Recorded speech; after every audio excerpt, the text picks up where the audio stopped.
तो मणि लेने के लिए आए, लेके ही जाएंगे। एक काम करो, जामवंत जी ने कहा, आप हमारी बेटी से विवाह कर लीजिए और दहेज में मैं आपको मणि दे दूं, आपका भी काम हो जाए, मेरा भी काम हो जाए। भगवान ने कहा, जैसी आपकी इच्छा। जामवंत जी अपनी बेटी जामवंती का विवाह किया है धूमधाम के साथ और दहेज में मणि दे दिया। इस प्रकार से भगवान का दूसरा विवाह जामवंती जी के साथ हुआ। जरा गिनते रहिए कितने हो गए। प्रभु का तीसरा विवाह सत्यभामा जी के साथ हुआ। ठाकुर का चौथा विवाह कालिंदी जी के साथ हुआ। कालिंदी कौन है? ये भक्ति महारानी यमुना है। पुनः पुलिन मागस्त कालिंदिया कृष्ण गामिनः। कल गोपियों ने भगवान को पाने के लिए कालिंदी के किनारे, माँ यमुना के किनारे आई हैं, ढूंढने के लिए प्रयास किया है। चिता बना करके प्राण देने के लिए तैयार हो जाती हैं विरह भाव के साथ।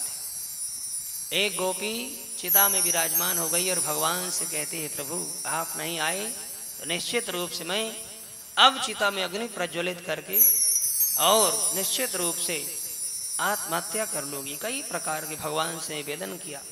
बाद में भगवान की प्राप्ति हुई जब गोपियों में अंतःकरण से समर्पण आया। इस प्रकार से अहम देवस्य सवितुर दुहिता प्रतिभिक्षते विष्णुं वरेण्यं वरदं तपः परममास्थितः।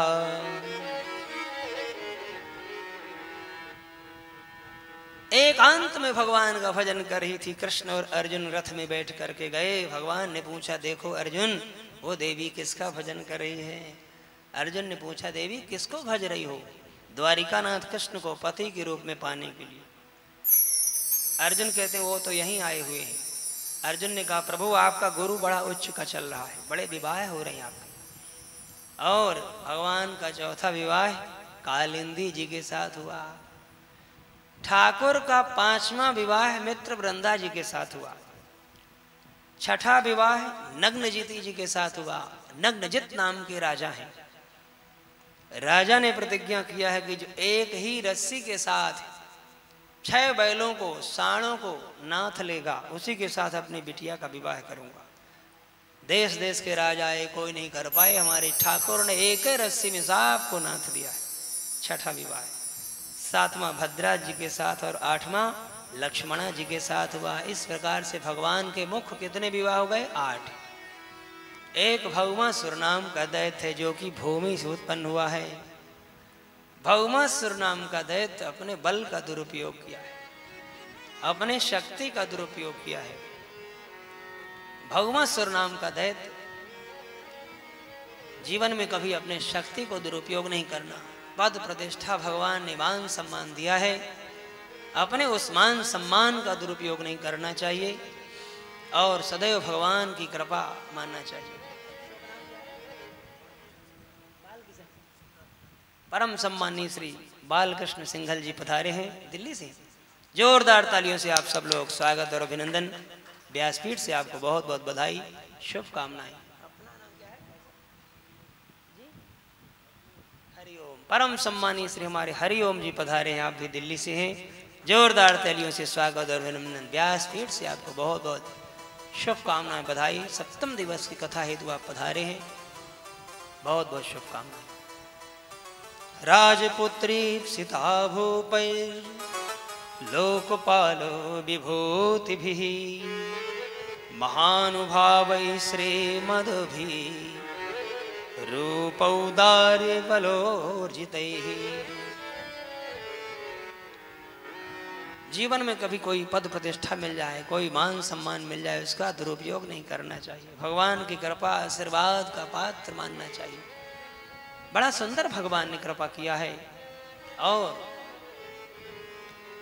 राजा बनाया है, लेकिन राजा बन करके अपनी शक्ति का दुरुपयोग किया है। मन में विचार किया कि 20,000 कन्याओं को बंदी बना लेता हूँ, उनके साथ एक मुहूर्त में विवाह करूँगा। 20,000 को बंदी नहीं बना पाया, लेकिन 16,100 कन्याओं को बंदी बना चुका है। भगवान को दया आई, देव माता अदिति के कानों के कुंडल को भी चुराया था। भगवान ने आज भौमासुर का उद्धार किया है। भौमासुर का उद्धार करने के बाद 16,100 कन्याएं भगवान से प्रार्थना करी, प्रभु मेरा अब कोई सहारा नहीं, मैं कहाँ जाऊं, हमारा अब कोई राजा राजकुमार विवाह भी नहीं करेगा, हम पिता के घर भी वापस नहीं जा सकते, हमारा क्या होगा। भगवान ने कहा देवियों चिंता मत करो, जिसका कोई सहारा नहीं है उसका मैं सहारा हूं। आज ठाकुर ने 16,100 कन्याओं के साथ एक मुहूर्त में विवाह किया। 16,100 अन्य कन्याएं हुई और 8 मुख्य पटरानियां। तो भगवान के कुल कितने विवाह हो गए? 16,108। भगवान का बड़ा लंबा चौड़ा परिवार है। सभी देवियों से 10-10 पुत्र हुए और एक एक बेटी, एक एक कन्या हुई। 16,108 गुणे 11। इतना भगवान का लंबा चौड़ा परिवार। कामस्तु वासुदेवांसो दग्धा प्रावरुद्रमन्नुना देहोपपत्तये भूयास तमेवो प्रत्यपद्यत। रुक्मिणी जी से प्रथम पुत्र कामदेव की उत्पत्ति हुई, जो साक्षात कामदेव के अवतार हैं। महारानी रुक्मिणी के प्रथम पुत्र कामदेव के रूप में हुए हैं, जिनका नाम प्रद्युम्न है। सम्रासुर नाम का दैत्य आया और अभी अभी बच्चा पैदा हुआ है। प्रसूति घर से उस बच्चे को चुरा ले गया सम्रासुर नाम का दैत्य, ले जा करके समुद्र में फेंक दिया। भगवान की लीला देखिए, संयोग एक मछली उस बच्चे को निगल जाती है, मछुआरे पकड़कर संयोग से सम्रासुर के ही घर ले जाती। सम्रासुर के यहाँ भोजन बनाने का काम करती हैं विद्यावती नाम की दासी। मछली को काटा गया, उससे एक सुंदर बालक का प्राकट हुआ। बच्चे को नहला धुला करके वही दासी विद्यावती पालन करने लग जाती। प्रद्युम्न बड़े हुए, धीरे धीरे उस दासी अर्थात विद्यावती का आकर्षण प्रद्युम्न की तरफ बढ़ने लगा। एक दिन प्रद्युम्न ने पूछा, देवी तुम कौन हो? एक तरफ तो तुम माँ के समान आदर कर रही हो, दूसरे तुम्हारे विचार ठीक नहीं दिख रहे, सच बताओ तुम कौन हो? तो विद्यावती पूरी कथा बता देती, महाराज आप पूर्व जन्म के मेरे पति देवता हैं कामदेव, और मैं आपकी पत्नी हूँ रति। तीसरा नेत्र खोल करके भगवान शिव की जब आपने साधना वो 5 बाण चढ़ा करके पुष्प का धनुष जैसे ही बाण भोलेनाथ के हृदय में मारा है, भगवान शिव तीसरा नेत्र खोला है, आप भस्म हो गई।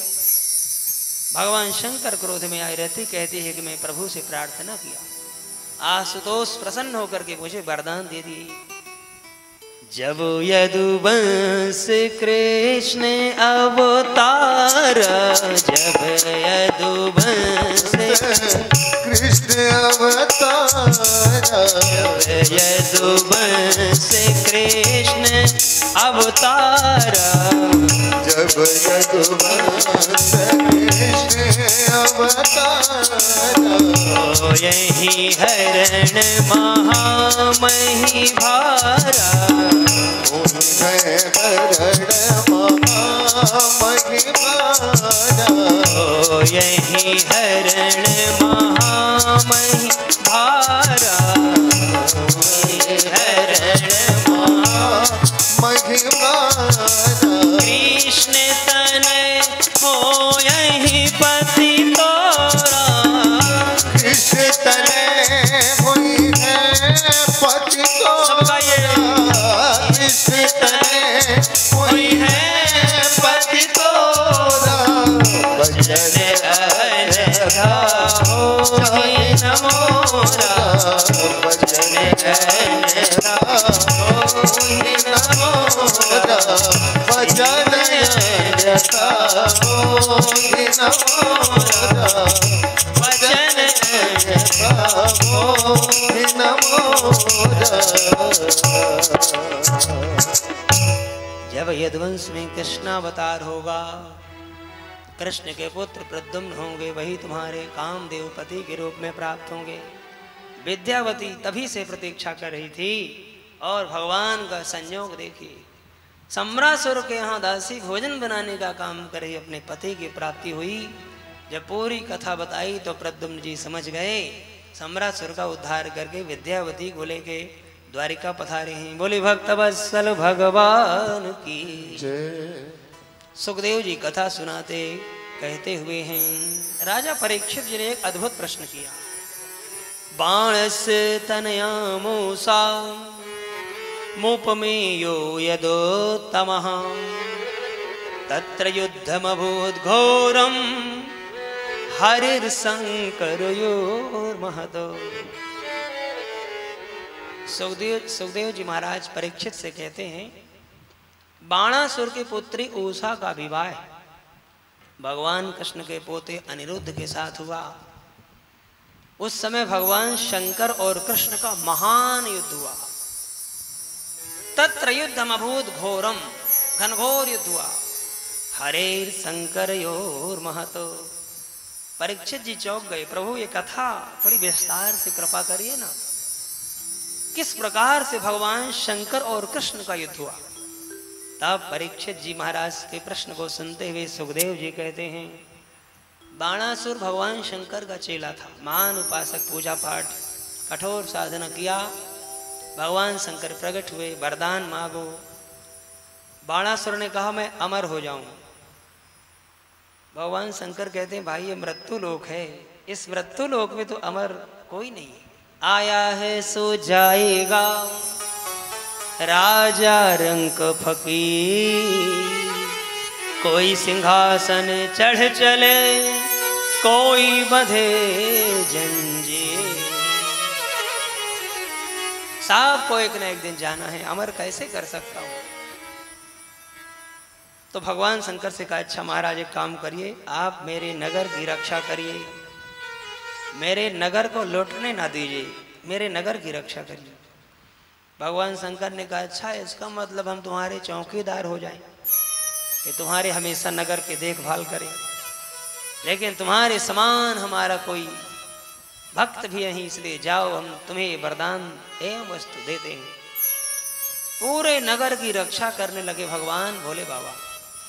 इधर नारद जी ने बताया, कथा कहती है कि उसी समय बाणासुर की पुत्री उषा की एक सहेली थी जिसका नाम था चित्रलेखा। चित्रलेखा बड़ी मायावी थी, आपने माया शक्ति के द्वारा सुंदर सुंदर राजकुमारों का चित्र बना करके उषा को दिखाया। उषा को कोई भी राजकुमार अच्छा नहीं लगा। जब अनिरुद्ध का चित्र बनाया तब उषा ने कहा मुझे यही राजकुमार चाहिए। अपने योग शक्ति के द्वारा चित्रलेखा ने उषा के कक्ष में अनिरुद्ध को विश्राम करा दिया। 3 महीने हो गए। जब ये बात बाणासुर को पता लगा, बाणासुर ने अनिरुद्ध को बंदी बना लिया। इधर बहुत दिन तक जब अनिरुद्ध वापस नहीं आए तो भगवान को बड़ी चिंता हुई। नारद जी ने भगवान को संदेशा दिया कि आपके पोते को बंदी बना रखे हैं बाणासुर ने।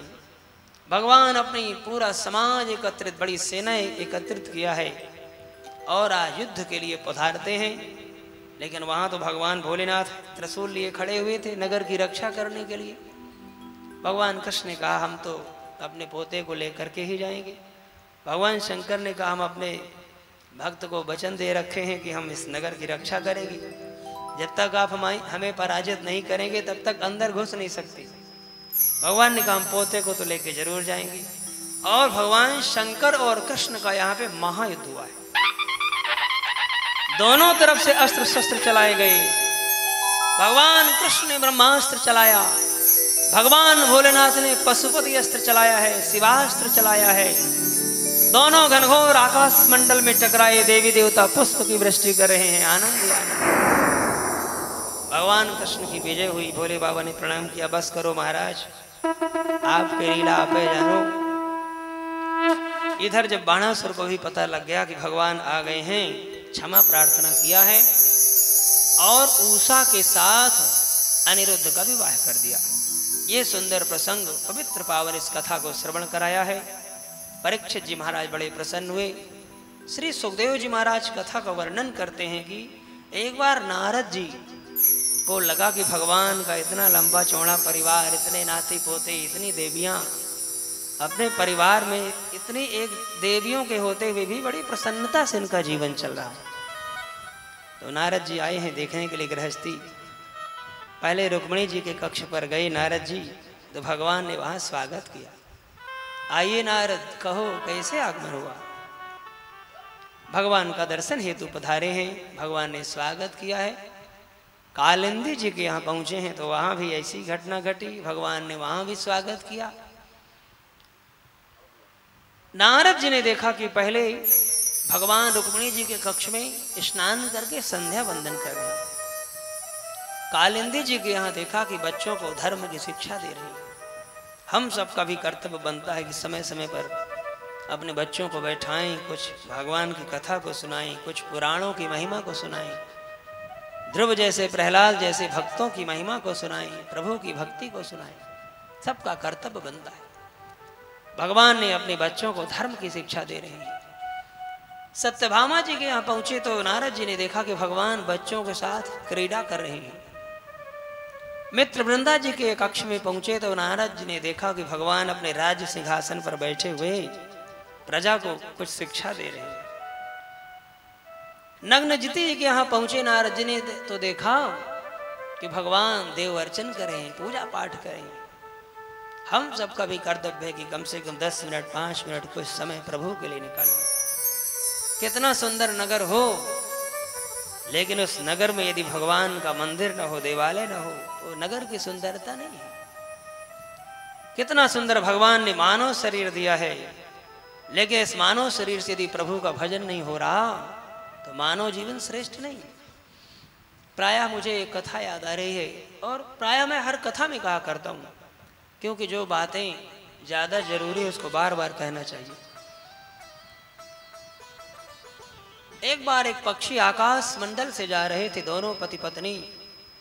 वो पक्षिणी गर्भावस्था में थी, गर्भावस्था में बड़ी भूखी है। आकाश मंडल से दोनों उड़ते हुए जा रहे हैं, और पत्नी कहती है पति से, स्वामी मुझे बड़ी जोर से भूख लगी है, कुछ खाने को नहीं मिला, चौथा दिन है मैं बड़ी भूखी हूँ। पक्षी ने कहा भगवान की कृपा होगी तो जरूर मिलेगा। और नीचे की ओर देखा तो बहुत भारी एक मुर्दा, पहाड़ जैसे मृत शरीर पड़ा हुआ था। दोनों पक्षी बड़े प्रसन्न हो गए और नीचे उतरे हैं। जब वो पक्षिणी उस मुर्दे के बड़े बड़े हाथों को खाना प्रारंभ किया तो पति ने रोक दिया, देवी ठहरो, इसके हाथों को मत खाओ। पत्नी ने कहा क्यों, इसके हाथों में क्या है?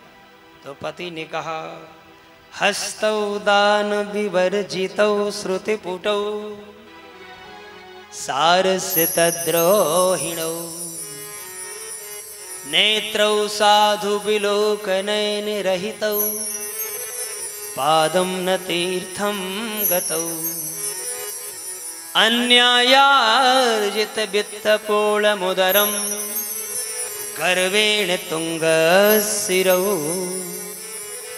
रे रे जम्बुक मुंच मुंच सहिता नीचम सुनिंदम भपु। पति ने कहा देवी इसके हाथ को मत खाओ, हाथों को छोड़ दो, क्योंकि दान विवर्जित हो। जीवन में कभी इसने अपने हाथों से कोई दान धर्म नहीं किया है, यज्ञ में आहुति नहीं डाली, संतों की सेवा नहीं किया, इसलिए इसके हाथ दूषित हो गए, अपवित्र हो गए। भगवान ने इतने सुंदर हाथ दिया है, हाथों का कर्तव्य है भगवान की सेवा करिए, संतों महापुरुषों को प्रणाम करिए, वंदन करिए, भगवान का देव अर्चन करिए, स्वयं अपने हाथों से प्रभु को, ठाकुर को स्नान कराइए। बड़ी सुंदर कथा आती है बड़े बड़े राजाओं की। राजा अमरीश जैसे महान प्रतापी राजा भगवान के लिए स्वयं अपने हाथों से चक्की चलाते। इतने नौकर चाकर हैं लेकिन फिर भी मंदिर में पोछा लगाते, अपने हाथों से स्वयं सेवा करते हैं। राजा रानी चक्की चला रहे थे, गर्मी का समय था, राजा रानी पसीना आने लगा, भगवान पीछे से आए और अपने दुपट्टे से पंखा करने लगे, पसीना पोंछने लगे। अमरीश जी ने मुड़ करके देखा तो प्रभु, अरे महाराज क्षमा करना, आपको इतना कष्ट उठाना पड़ा। भगवान कहते हैं जब आप इतने बड़े राजा हो, आपको कोई अभिमान नहीं है, आप सब कुछ होते हुए मेरे लिए चक्की चला रहे हो तो मैं आपको पंखा कर दूं, ये कौन सी बड़ी बात है। ये है भगवान का भाव। कितना भगवान ऊंचाई तक क्यों न ले जाएं, लेकिन कभी अभिमान नहीं करना, प्रभु की सेवा को नहीं छोड़ना, स्वयं करिए। भगवान ने 4 पैसे दिया है, प्रभु की सेवा में लगाइए। मस्तक हमेशा सिर्फ भगवान के ठाकुर के चरणों में झुके। हाथों को भी वो पक्षिणी ने छोड़ दिया, क्योंकि इसके हाथ अपवित्र हो चुके, दान नहीं किया, पुण्य नहीं किया, धर्म नहीं किया। श्रुति पुटऊ, जब कानों में चोंच मारने लगी वो पक्षिणी, तो पति ने फिर से रोका, इसके कानों को भी मत खाओ। पत्नी ने कहा कान में क्या है, तो पति कहता है श्रुति पुटऊ, जीवन में कभी भगवान की कथा को नहीं सुना अपने कानों से, इसलिए इनके कान दूषित हो गए। जिन हरि कथा सुनी नहीं काना, जिन हरि कथा सुनी नहीं काना, जिन हरि कथा सुनी नहीं काना, जिन हरि कथा सुनी नहीं काना, श्रवण रंध्र अहि भवन समाना, श्रवण रंध्र अहि भवन समाना, राम कथा जे सुनत अघाही, राम कथा जय सुनत अघाही, ओ राम कथा जे सुनत अघाही, राम कथा जय सुनत अघाही, विशेष जाना तिन नाही, विशेष जाना तिन नाही, विशेष जाना तिन नाही, रस विशेष जाना तिन नाही, ओ रस विशेष जाना तिन नाही। भगवान के जीवन में कथा नहीं सुना, इसलिए इसके कान सर्प के बिल के समान, इसके कानों को मत खाओ, कानों को छोड़ दो। पक्षी के कहने पर वो पक्षिणी उस मुर्दे के कानों को भी नहीं खाया। ध्यान से सुनिए, बाद में आंखों को खाना प्रारंभ किया। जैसे आंखों को पक्षिणी खाने लगी तो पति ने फिर से रोक दिया, नहीं नहीं देवी, इसके नेत्रों को भी मत खाओ। पति कह रहा है क्यों, ओ पत्नी कह रही क्यों, तो पति ने कहा नेत्रौ साधु बिलोक नैन रहितौ, अपने नेत्रों से कभी संतों महापुरुषों के दर्शन नहीं किए। भगवान ने सुंदर नेत्रों को दिया है। किसी से पूछिए जिसके नेत्र नहीं है, उससे नेत्र की क्या महिमा होती है। किसी के पैर नहीं है, उससे पूछिए पैर की क्या महिमा होती है। किसी के हाथ नहीं है, उससे पूछिए हाथों की क्या महिमा होती है। आज नेत्रों को भी छोड़ दिया। इन्होंने कभी संतों के दर्शन नहीं किए, महापुरुषों का दर्शन नहीं हुआ इन नेत्रों से, इसलिए इनके नेत्र अपवित्र हो गए, अशुद्ध हो गए, दूषित हो गए। पति ने कहा इसके नेत्रों को भी छोड़ दो। उस मुर्दे मृत शरीर के नेत्रों को भी पत्नी ने छोड़ दिया। वृक्ष के समान बड़े बड़े पैरों को देखा। वो पक्षिणी पैरों में ज्यों ही चोंच मारने लगी कि पति ने फिर से रोका, ठहरो देवी, इसके पैरों को तो बिल्कुल मत खाओ। पत्नी ने कहा इसके पैरों में क्या हुआ, तो पति कहता है पादम न तीर्थम गतौ, इनके पैर कभी तीर्थ स्थल नहीं गए हैं, कभी देवालय नहीं गए, कभी गुरुदेव स्थल नहीं गए, इसलिए निश्चित रूप से इनके पैर भी खाने योग्य नहीं हैं। बड़े भारी पेट में नजर गई। जब वो पक्षिणी उस मुर्दे के मृत शरीर के पेट को खाने लगी तो आज पति ने फिर से रोका, नहीं नहीं देवी, इसके पेट को भी मत खाओ। पक्षिणी की बात, पक्षिणी ने कहा पेट को क्यों ना खाऊं, पेट में क्या है, तो पति ने कहा है अन्यायार्जित वित्त पूर्ण मुदरम गर्वेण तुंगसिरो, अन्याय के द्वारा अर्जित किए हुए धन को खा करके पेट को बढ़ाया है, इसलिए इसके पेट को भी मत खाओ, ये दूषित है। जीवन में प्रयास करिए, 1 रुपए भी किसी का हमारे हिस्से में नहीं आना चाहिए। हमारे बच्चों के पास नहीं आना चाहिए। निश्चित रूप से वो जहर के समान। और इतना ही नहीं, दोनों पति पत्नी विचार कर ही रहे थे कि क्या करना चाहिए। बड़ी भूख लगी। पति ने कहा, देवी रे रे जंपुग मुंच मुंच सहिता नीचम सुनिंदम बपुः। अरे नीच है, महानीच है, इसको छोड़ दो। मुंचता मुंचता। ऐसे दूषित आत्मा को, दूषित भाव को, दूषित शरीर को हम नहीं खाएंगे। नहीं, हमारे गर्भ में जो होने वाली संतान है वो भी दूषित हो जाएगी। कितना ज्ञान उस पक्षी के। निश्चित रूप से पूर्व जन्म में कोई संत महापुरुष रहे होंगे, कोई कर्म थोड़ी खराब हो गया होगा, इसलिए पक्षी शरीर मिल गया। दोनों पति पत्नी भूखे रह आए, लेकिन उस मुर्दे को नहीं खाया। अब भला विचार करिए, ऐसा मानव शरीर किस काम का। जीते जी हम किसी के काम नहीं आए, मरने के बाद पशु पक्षी भी नहीं खाए, इस मृत शरीर का क्या लाभ। भगवान ने सुंदर मानव जीवन दिया है। प्रभु का ध्यान करिए, भगवान का चिंतन करिए, हाथों से देवार्चन करिए, वंदना करिए, स्तुति करिए, वाणी से प्रभु का गुणानुवाद करिए। पैर भगवान ने दिया है, तीर्थ स्थल जाइए।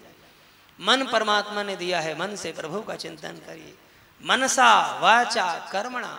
और जब ये जीव मनसा वाचा कर्मणा विशुद्ध भाव के साथ हृदय से, अंतःकरण से परमात्मा का चिंतन करता है तो भगवान प्रकट हो जाते हैं। बोले भक्त वत्सल भगवान की जय। आइए भाव श्रद्धा के साथ प्रभु को मनाते हैं और प्रार्थना करते हैं कि इस प्रकार से भगवान मौका हमें जीवन में देते रहें। तीर्थ स्थल जानने के लिए हमारे हाथ पवित्र होते रहें, कथा सुन करके कान शुद्ध होते रहें, भगवान का कीर्तन करके हमारी वाणी पवित्र हो। ये भाव रखते हुए प्रभु से वंदना करें। बाजी हार के जीवन की ना जीत सका तृष्णा मन की। बाजी हार के जीवन की ना जीत सका तृष्णा मन की। बाजी हार के जीवन की ना जीत सका तृष्णा मन की।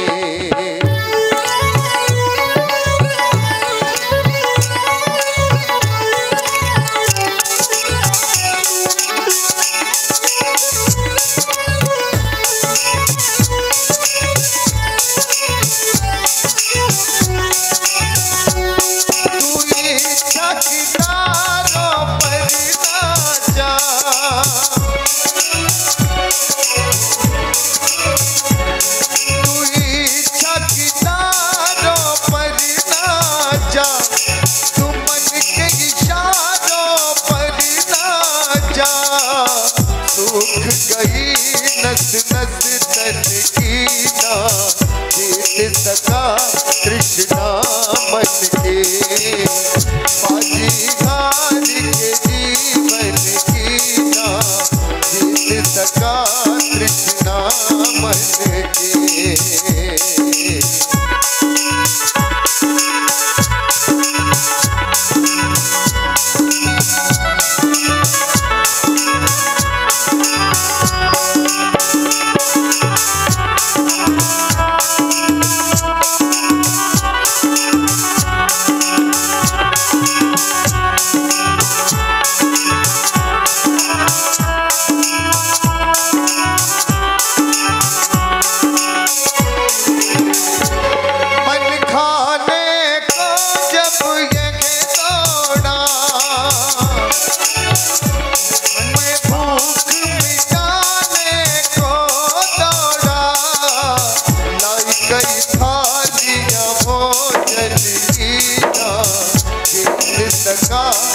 कृष्णा मन के। बाजी हार के जीवन की ना जीत सका कृष्णा मन के। भगवान की स्तुति करना है, सबको गाना है। और क्या कहना है, हमारा परमात्मा से प्रेम गोपियों जैसा नहीं हो सकता, मीरा जैसे नहीं हो सकता, राधा जैसे नहीं हो सकता। ये भाव रखते हुए, अपने आप को समर्पण करते हुए सबको गाना है। नाम है मीरा नाम है राधा, नाम है मीरा नाम है राधा। फिर भी शाम को पाना है, फिर भी शाम को पाना है, फिर भी शाम को पाना है, फिर भी शाम को पाना है। पास हमारे कुछ भी नहीं है, पास हमारे कुछ भी नहीं, ओ पास हमारे कुछ भी नहीं है, पास हमारे कुछ भी नहीं है। केवल भाव चढ़ाना है, केवल भाव चढ़ाना है, केवल भाव चढ़ाना है, केवल भाव चढ़ाना है। ओ नाम है मीरा नाम है राधा, नाम है मीरा नाम है राधा, ओ नाम है मीरा नाम है राधा, नाम है मीरा। राधे राधे।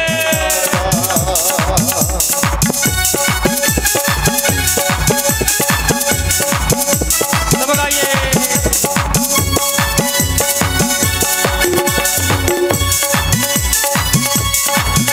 मस्ती में झूमते हुए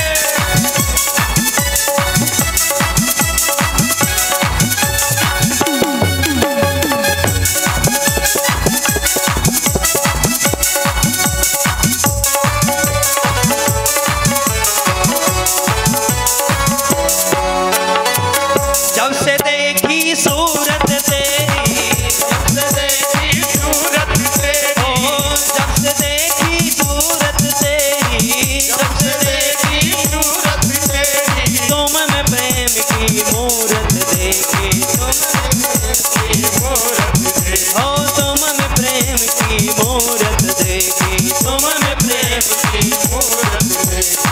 अपना तुम्हें बनाना है, अपना तुम्हें बनाना है, ओ अपना तुम्हें बनाना है, अपना तुम्हें बनाना है। ओ नाम है मीरा नाम है राधा, नाम है मीरा नाम है राधा, ओ नाम है मीरा नाम है राधा, नाम है मीरा नाम है राधा। फिर भी शाम को पाना है, फिर भी शाम को पाना है, फिर भी कृष्ण को पाना है, फिर भी कृष्ण को पाना है। ओ पास हमारे कुछ भी नहीं है, पास हमारे कुछ भी नहीं, ओ पास मेरे तो कुछ भी नहीं है, पास मेरे तो कुछ भी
सरकार की जय। जय जय श्री राम। राधे श्याम।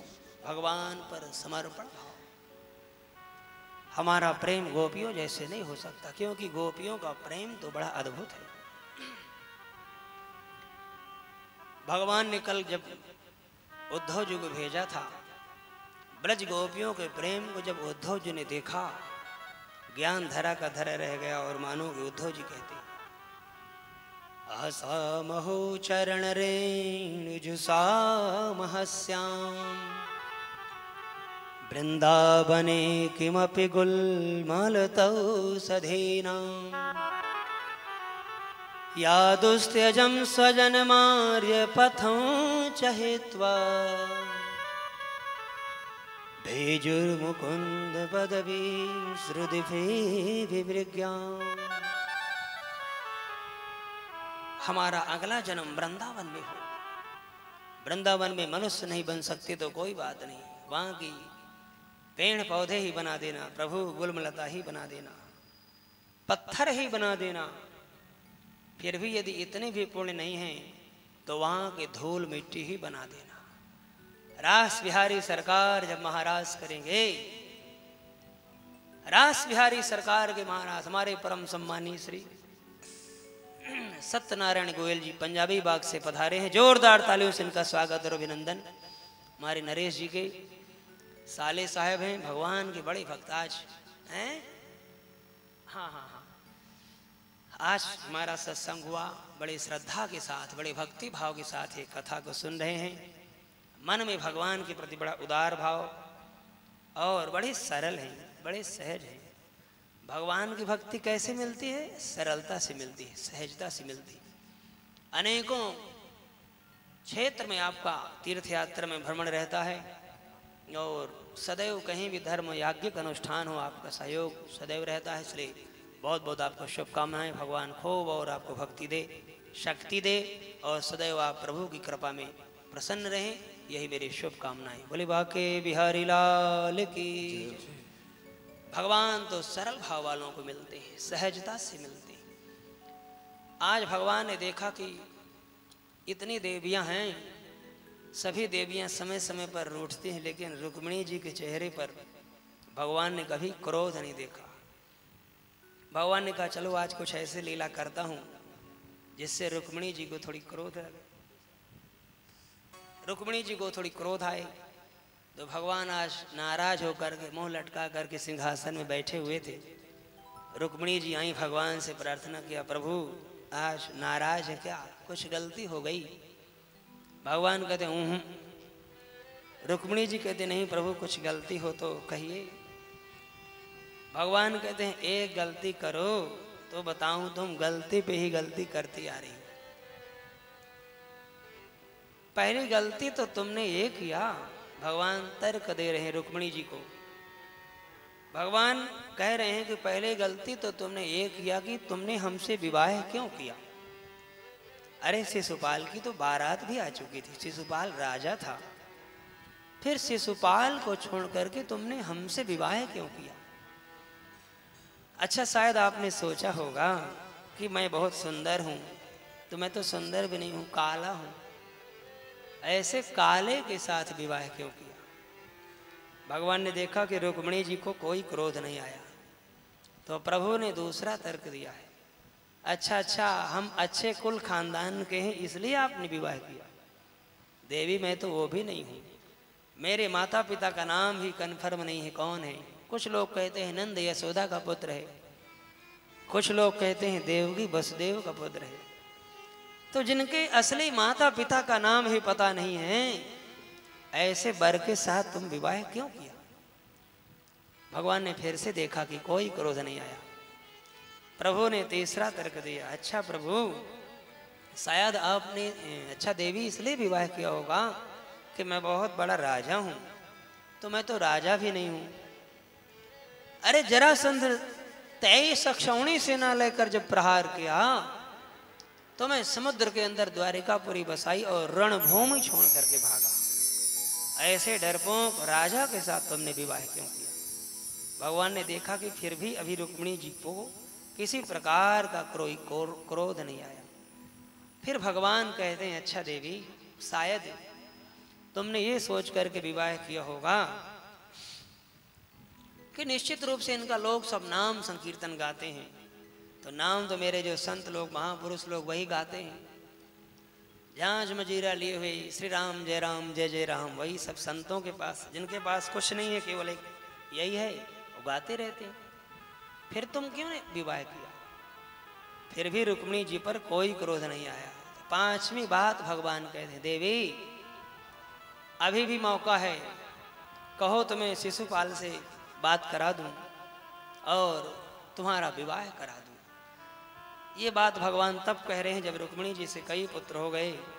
रुक्मिणी जी को क्रोध नहीं आया, लेकिन मूर्छा जरूर आ गई। रुक्मिणी जी आज मूर्छित हो जाती हैं। भगवान ने कहा, मुझे तो लग रहा था कि थोड़ी गुस्सा करें, कुछ कहें, क्योंकि 16,108 पटरानियों में सबसे ज्यादा जो रूठने वाली देवी कौन है? सत्यभामा जी।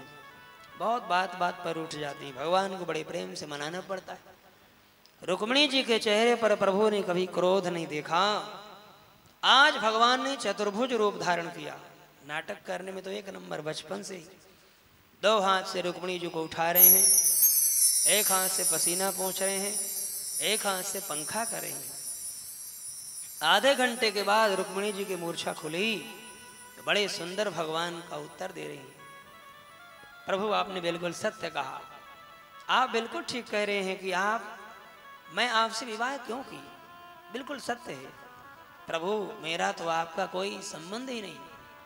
कहा आप इस जगत से परे परब्रह्म परमात्मा, और कहा मैं एक सामान्य संसार सागर के कुचक्र में फंसी सामान्य नारी। ये तो आपकी कृपा है कि प्रभु आपने मुझे वरण किया है, ये तो आपकी महानता है। फिर आपने ये भी कहा कि मैं सुंदर नहीं हूं। अरे प्रभु, जब काले हो तो कमाल कर रहे हो, कहीं थोड़ी गोरे होते तो पता नहीं क्या करते। आपने ये भी कहा कि मेरा नाम संकीर्तन संत लोग गाते हैं, तो जो आपके नाम के महत्व को जानेंगे वही तो नाम गाएंगे। फिर आपने ये भी कहा कि हमारे माता पिता का नाम कोई ठीक ढंग से नहीं जानता। माता पिता कौन है?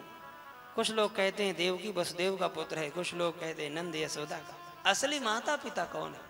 ऐसे वर के साथ तुम विवाह क्यों किए? रुक्मिणी जी कहते हैं, प्रभु आपके भी कोई माता पिता होते हैं, जगत पिता परमात्मा तो आप हो, सबके दादा परदादा तो आप हो प्यारे, आपके कौन माता पिता होंगे? वो तो नंद यशोदा ने साधना किया था पुत्र स्नेह करने के लिए, आपने उनके यहाँ पुत्रवत प्रकट हुए। देवकी वसुदेव की साधना हुई, प्रार्थना किया देवकी वसुदेव ने पाने के लिए, आप उनके यहाँ पुत्र बन करके आए, ये तो आपकी महानता है।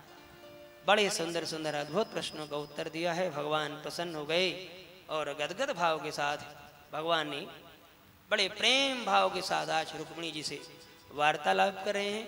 इधर श्री सुखदेव जी कथा सुनाते हुए कहते हैं कि 1-2 पवनो राजन जगमुर यदु कुमारिका बिहर तो सांब प्रद्युम्न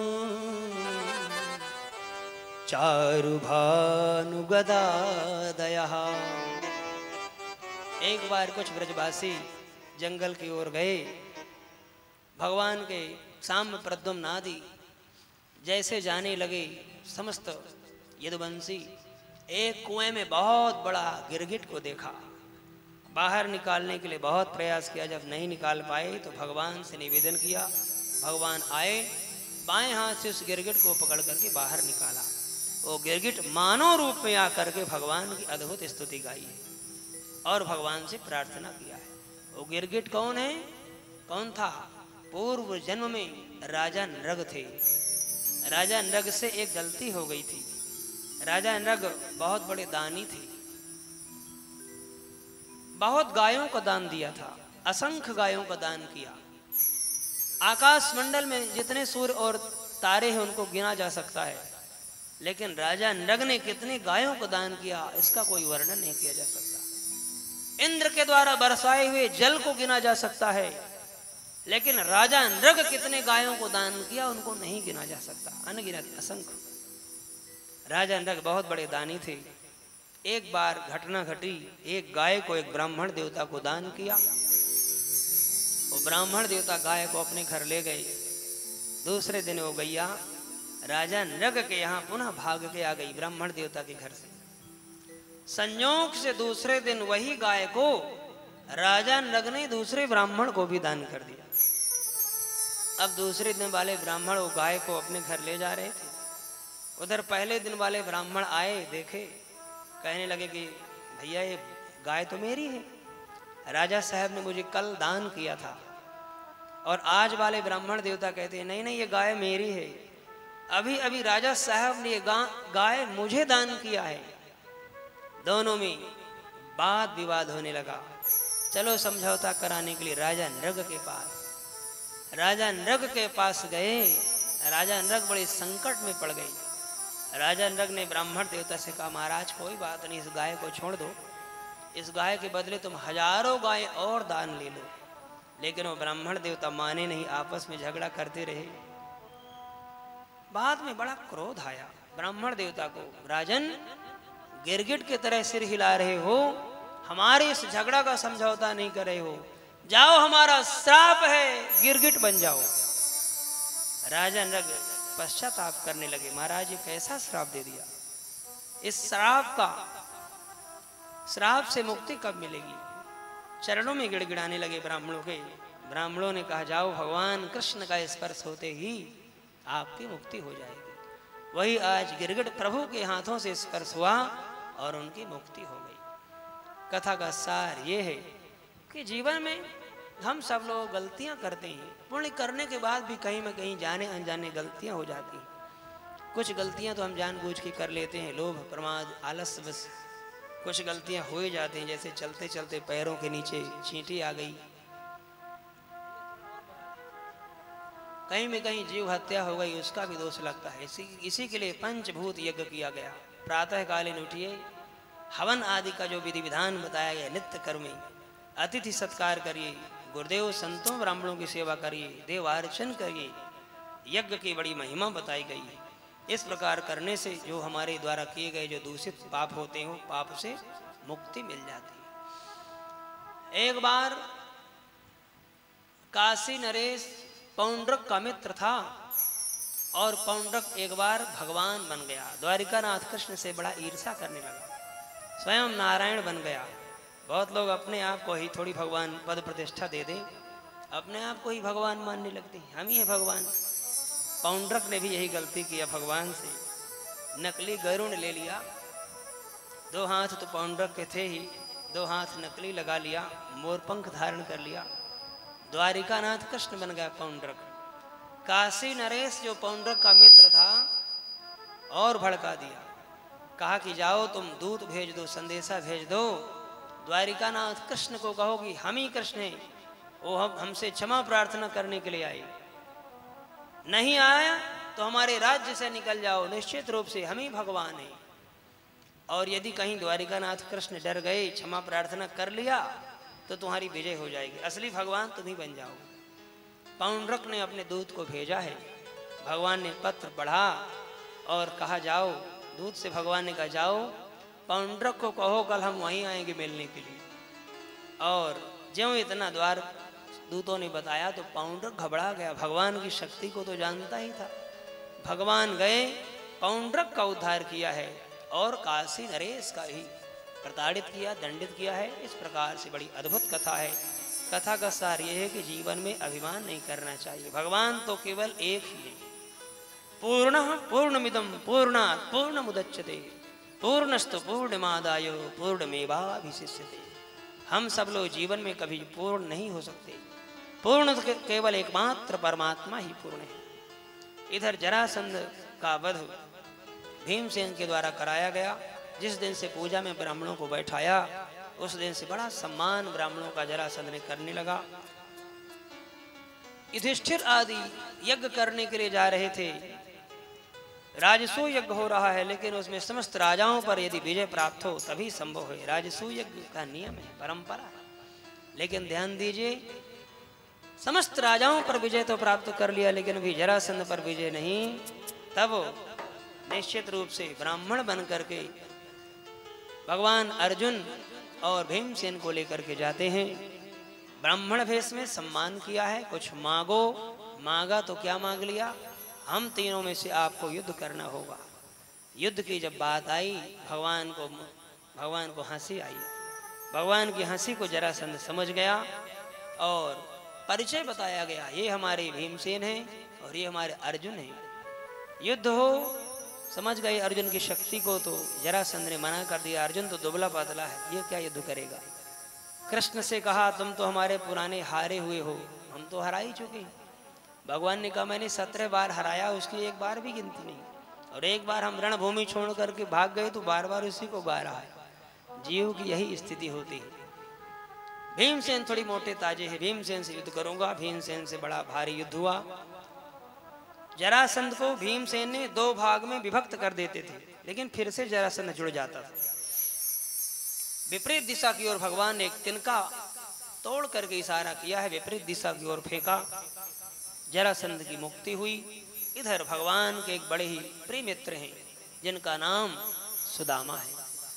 श्रीमद् भागवत में तो केवल इतने वर्णन हैं कि कृष्णस्यासीत् सखा कश्चित् ब्राह्मणो ब्रह्मवित्तमः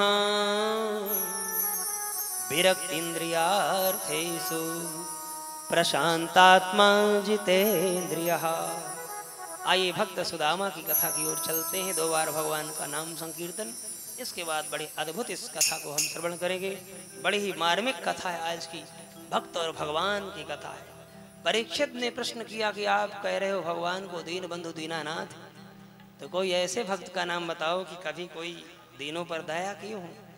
तब भगवान को सुदामा जी का, सुखदेव जी गुरुदेव भगवान को सुदामा जी का नाम याद आया और इस कथा को श्रवण कराते हैं। श्री कृष्ण गोविंद हरे मुरारी, हे नाथ नारायण वासुदेवा।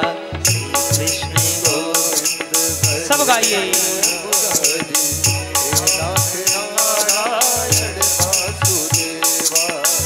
कृष्ण गोविंद हरे मुरारी, हे नाथ नारायण वासुदेवा।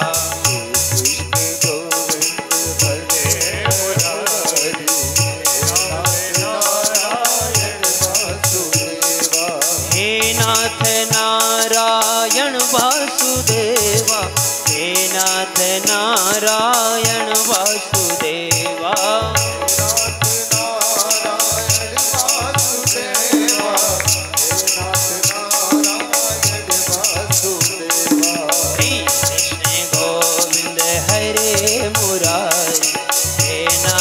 नारायण वासुदेवा। सब गाइए।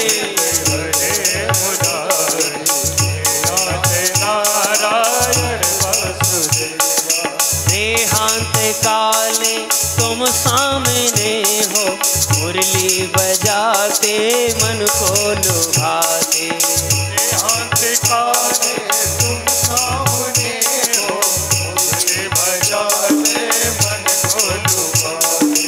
यह गीत गाकर तननाथ त्यागू, गोविंद दामोदर माधवे।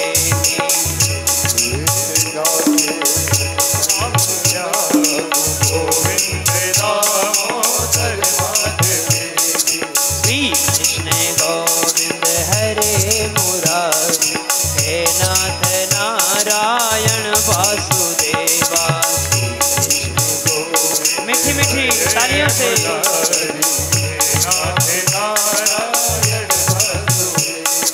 हे नाथ नारायण वासुदेवा, नाथ नारायण वासुदेवा। हे नाथ नारायण वासुदेवा, नाथ नारायण वासुदेवा। हे बद्री नारायण वासुदेवा, हे बद्री नारायण वासुदेवा। बोलो श्री कृष्ण गोविंद हरे मुरारी, हे नाथ नारायण वासुदेवा। श्री कृष्ण गोविंद हरे मुरारी, हे नाथ नारायण वासुदेवा। गोविंद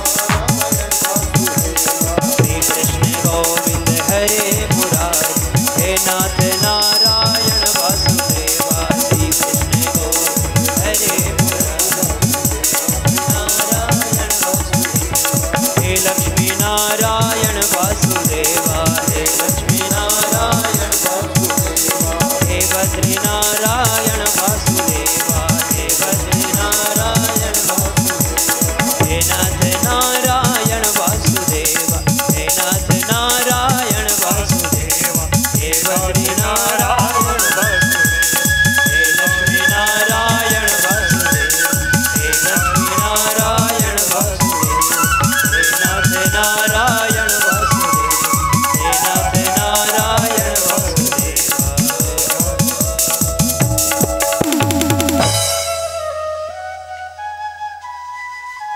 बोले भक्तवत्सल भगवान की जय जय श्री राधे श्याम। कृष्णस्यासीत् सखा कश्चित् ब्राह्मणो ब्रह्मवित्तमः विरक्तीन्द्रियार्थेषु प्रशान्तात्मा जितेन्द्रियः। भगवान कृष्ण के एक परम मित्र थे जो बड़े ही प्रसन्न मुद्रा में रहने वाले, इंद्रियों को जीतने वाले, बड़ी गरीबी का सामना करा, बहुत गरीबी का सामना सुदामा जी को करना पड़ा। बचपन के बड़े मित्र लंगोटिया यार थे। महर्षि सांदीपनि ऋषि के आश्रम में मुलाकात हुई, दर्शन हुए हैं। मित्रवत भाव के साथ कृष्ण और सुदामा रहने लगे और भगवान की कृपा हुई, समय बदला। भगवान कृष्ण द्वारिका के एक राजा हुए, लेकिन सुदामा जी को बड़ी गरीबी का सामना करना पड़ा। सुदामा जी के पास कुछ नहीं, कोई व्यवस्था नहीं, खाने के लिए भी कुछ भी व्यवस्था नहीं, पहनने के लिए वस्त्र भी नहीं है। एक ही साड़ी है सुशीला मैया जी के पास, ध्यान दीजिए। विवाह हुआ, धर्म पत्नी का नाम है श्रीमती सुशीला जी। यथा नामो तथा गुण, जैसा उनका नाम वैसा गुण भी। पहले जब विवाह के बाद आई, बड़ा आश्चर्य हुआ, बहुत आश्चर्य हुआ, कहाँ आ गई, कोई व्यवस्था नहीं। लेकिन जब सुदामा जी की साधना को देखा, आहा, आराधना को देखा, बड़ी प्रभावित हुई। गृहस्थाश्रम प्रारंभ हुआ, कई बच्चे हुए, लेकिन खाने की व्यवस्था नहीं। सुदामा जी को इतनी गरीबी का सामना क्यों करना पड़ा? महर्षि सांदीपनि ऋषि के आश्रम में जब रहते थे, उस समय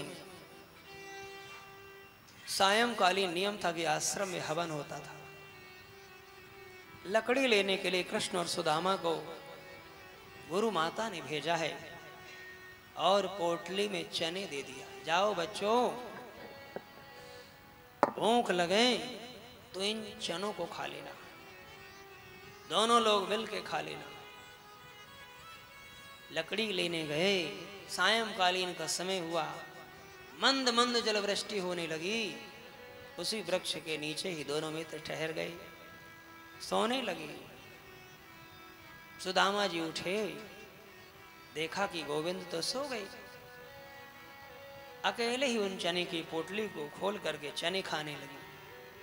भगवान ने पूछा, सुदामा जी क्या हो रहा है मित्र?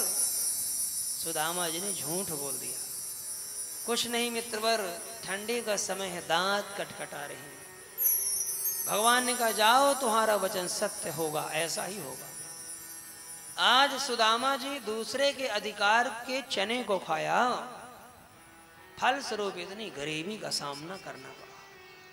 ये कथा से यही शिक्षा मिलती है कि अपने परिश्रम के अनुसार जो भी प्रभु दिए उसी पे ही संतोष रहना चाहिए। अधर्म और अन्याय की कमाई थोड़े दिन के लिए फलदायी होती, लेकिन स्थायी टिकाऊ नहीं है। सत्य में बड़ी ताकत है, ईमानदारी में बड़ी क्षमता है। इसलिए सत्य के रास्ते पर चलने वाला थोड़ा परेशान जरूर हो जाता है, लेकिन पराजित नहीं होता। सत्यमेव जयते, सत्य की ही विजय होती। एक और कथा आती है इसी में। एक बूढ़ी मैया थी। वो बूढ़ी मैया एक सप्ताह हो गए सदैव भिक्षा लेने के लिए जाया करती थी। संयोग से आज कुछ भी नहीं मिला और एक हफ्ते के बाद चने के दाने मिले भिक्षा में। सायंकालीन का समय हो गया। ठाकुर जी की बड़ी आराधना करती थी वो माँ, बूढ़ी माँ। विचार किया कि अब तो रात्रि हो गई, इतने दिन से भूखी हूं तो आज रात्रि भर और सो गई। अपने सिरहाने में वो चने की पोटली लेकर के सो जाती। इधर दो चोर आए हैं चोरी करने के लिए। बूढ़ी मैया की कुटिया में खोजा, कुछ भी नहीं मिला। सिर पर पोटली रखी थी। दो चोर आए, समझ गए कि माता ने हीरे जवाहरात के दाने रखे हैं। उन चने को हीरे जवाहरात सोने के दाने समझकर चुरा करके भगने लगी। बूढ़ी मैया ने देख लिया और देख करके तुरंत श्राप दे दिया। कितने मेहनत और परिश्रम से आज मैं 7 दिन से भूखी हूं। बड़े मुश्किल से ये चने मिले हैं, वो भी मेरे नसीब में नहीं। चोर ले जा रहे हैं। जाओ, मेरा श्राप है, जो इन चने को खाएगा वो दरिद्र हो जाएगा। वही चने की पोटली ले जा करके आज महर्षि सांदीपनि ऋषि के आश्रम में वो चोर दोनों छुप जाते हैं। रात्रि में छुपे थे। गुरु माता उठी, देखा कि 2 चोर हैं, आश्रम में चोरी कर रहे हैं। माता ने बड़े जोर से पुकारा, सबको जगाया। इतने में चोरों भयभीत होकर के भगे, लेकिन वो डर के मारे चने की पोटली गुरु आश्रम में ही छूट जाती है। वही चने की पोटली आज गुरु माता ने दोनों बच्चों को दिया है। जाओ बच्चों, ले जाओ, भूख लगे तो दोनों मिल करके खा लेना। सुदामा जी महाराज तपस्वी थे, ब्रह्म ज्ञानी थे। सुदामा जी जानते थे कि इन चनों में श्राप लगा हुआ है, जो इन चने को खाएगा वो दरिद्र हो जाएगा। सुदामा जी महाराज अपनी मित्र की दरिद्रता स्वयं ले लेते। सुदामा जी महाराज नहीं चाहते थे कि मेरा मित्र द्वारिकानाथ इन चने को खाए। नहीं, द्वारिकानाथ दरिद्र हो जाएगा तो पूरी दुनिया, पूरा संसार दरिद्र हो जाएगा। इसलिए क्या मित्र की पहचान है। मित्र की गरीबी को भी अपने ऊपर ले लिया। ये मित्र का धर्म निभाया है। सुख के समय तो हम साथ में रहते हैं, लेकिन दुख के समय पीछे छोड़ देते हैं। इसलिए ध्यान दीजिए, जय न मित्र दुख हो ही दुखारी, तिन्हि बिलोकत पातक भारी। मित्र का कर्तव्य है कि सदैव अपने मित्र धर्म पर ही रहे। संकट आने पर, दुख आने पर मित्र का पूर्ण साथ दे। सुदामा जी महाराज अकेले ही उन चने को खा जाते हैं और भगवान की गरीबी को भी ले लिया है। आज भगवान द्वारिका के राजा हुए हैं। सुदामा जी महाराज के पास कोई व्यवस्था नहीं। एक धोती है, वो भी फटी हुई। उसी धोती से ही 6 महीना गुजारा करें। बच्चे हुए, बच्चे बड़े हुए, लेकिन घर में कुछ खाने की व्यवस्था नहीं। सुदामा जी से एक दिन सुशीला मैया ने कहा, ठीक है, आपको और हमें चिंता नहीं है, लेकिन बच्चों की कुछ व्यवस्था कीजिए। लेकिन सुदामा जी किसी से कुछ मांगा नहीं है। ध्यान दीजिए, बड़े स्वाभिमानी ब्राह्मण हैं। भगवान का भजन करें, प्रभु का चिंतन करें, किसी से कुछ मांगा नहीं। चाहते तो इतना सम्मान था, समाज में कुछ भी ले सकते थे, लेकिन स्वाभिमानी ब्राह्मण। एक दिन बड़ा कष्ट में व्यतीत हो रहा है बच्चों का। बच्चे बड़े भूखे हैं। माँ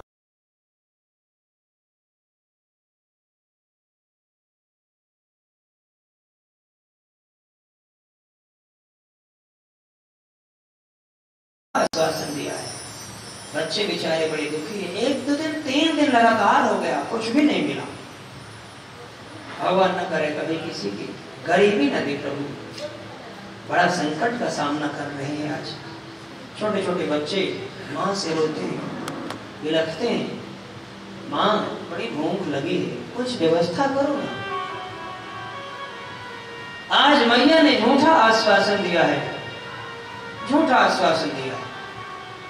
अग्नि में एक बर्तन रख दिया और उस बर्तन में पानी भर दिया है। ऊपर से थाली ढक दी। अग्नि गर्म होने से पानी गर्म, थाली गर्म हुई, पानी गर्म हुआ, थाली में बुलबुले निकलने लगे, मानो की थाली उठने लगी ऊपर को। बच्चों को संतुष्टि दिलाई, बच्चों चिंता मत करो, आज भोजन की व्यवस्था जरूर होगी, कुछ जरूर मिलेगा।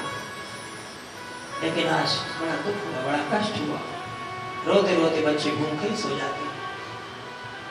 माँ सुशीला को आज बड़ी दया आई, बड़ी पश्चाताप कर रही थी। सुदामा जी तो ब्रह्मदेव झलक रहा था, साधना में बैठे थे। भगवान को दया आई, सुदामा जी की साधना पूरी हुई। अरे ब्राह्मण बालक, ब्राह्मण भिक्षा याचन करने के लिए मेरे प्रभु आज द्वारिका नाथ पधारे। दरवाजा खटखटाया है, भिक्षाम देहि। सत्यम भयादिव गुणे भयपुरो क्रमांतः। भगवान तो सदैव विशुद्धात्मा में निवास करते। सेदे समुद्र उपलभन मात्र आत्मा। नित्यं करीन्द्रिय गणैः कृतविग्रहस्थं। त्वत्सेवकैरपपदं विदुतं तमोऽन्धम्। भगवान तो सदैव विशुद्धात्मा में निवास करते हैं प्यारे। आज भगवान दरवाजा खटखटाए, एक भिक्षा लेने के बहाने प्रभु आए। सुशीला मैया ने दरवाजा खोला है, भगवान के दर्शन हुए। भगवान ने कहा भिक्षा।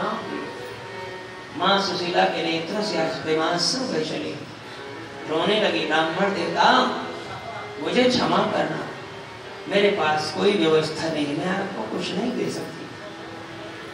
भगवान ने कहा देवी तुम्हारे पास जो हो वही दे दो। प्रभु ने हाथ फैला दिया। सुशीला जी कहते हैं नहीं हे ब्राह्मण, मेरे पास देने वाली कुछ ऐसी वस्तु है ही नहीं। मेरे पास एकमात्र गरीबी है, गरीबी, और वो मैं कभी किसी को नहीं दे सकती। मेरे यहाँ सूतक लगा है। भगवान ने कहा कुछ बच्चा हुआ है क्या? क्यों सूतक लगा है? हाँ बच्चा हुआ है, दरिद्र नारायण का हमारे घर में जन्म हुआ है। लेना देना सब कुछ बंद है, और दरिद्र नारायण का जब से आगमन हुआ तब से सब कुछ बंद हो गया।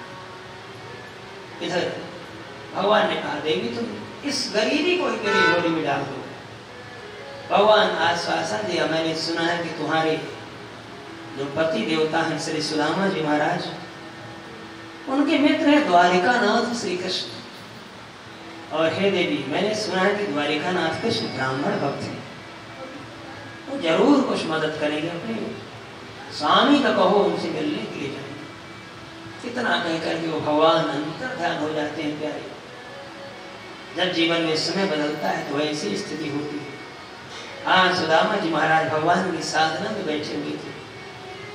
सुशीला मैया ने देखा कि हमारे पति देवता अभी अभी उठे हैं साधना से, मन बड़ा पसंद है। अपने पति से कुछ अच्छी बात कहनी हो तो पहले स्थिति देखिए, विचार कैसे। सुदामा जी महाराज आज बड़े प्रसन्न है, साधना से उठे। सुशीला मैया ने कहा प्रभु मैंने सुना है कि आपके जो मित्र हैं वो द्वारिकानाथ कृष्ण है। कृष्ण का नाम सुनते ही सुशीला मैया की बात को सुन करके सुदामा जी गदगद हो गए। देवी केवल मित्र ही नहीं, लगोटिया यार है, आपने कभी मिलने क्यों नहीं गए? देवी वो द्वारिका का राजा है, हम यहीं से भजन कर रहे हैं, आप जाओ, जरूर हमारी कुछ मदद करेंगे।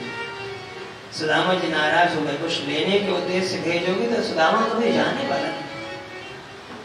सुशीला मैया समझ गई जाएंगे नहीं है। अच्छा अच्छा ठीक है, केवल मित्र से मिलने के लिए जाएंगे। लेकिन भगवान के पास जाइए, गुरु के पास जाइए, प्रभु के दरबार में जाइए, खाली हाथ नहीं जाना चाहिए, कुछ न कुछ लेके जाना चाहिए।